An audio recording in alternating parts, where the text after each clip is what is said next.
Znači ovako, pred nama je Lepi Milan, čovjek koji će uskoro biti koreograf i stilista Dalibora Harija Milosevića. Kako vi vidite Dalibora, u kom svetlu tačnije, kako on treba da igra i što treba da oblači? Ja Dalibora vidim kao nebrušeni dijamant.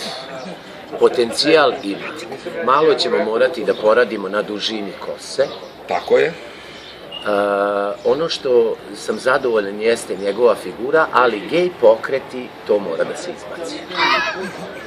Mi nemamo ništa protiv LGBT populacije. Ali ne može da se izbaci zašto kod njega još uvijek ubačeno. To očijukanje sa tom ciljnom grupom ne dolazi u obzir.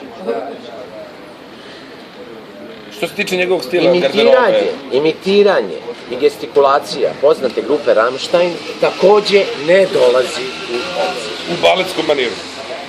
Druga stvar, to što je on posinak gospodina Zdravka Čolića i za to što ne prima dečiji dodatak, takođe neće moći.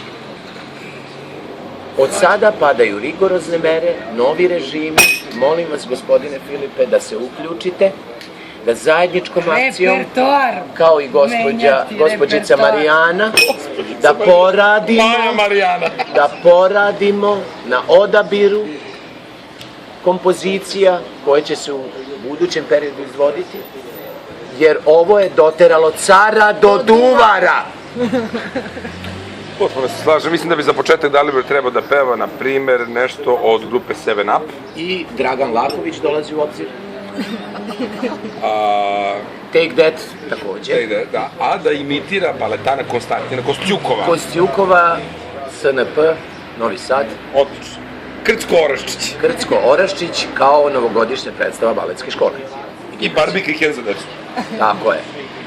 Odjava. Hvala vam na pažnji i na razumevanju. A Dalibor Milosević kreće novi list svoje karijere sa uzlaznom putanjom. Ljubi vas i voli vaš Milan M. Mile.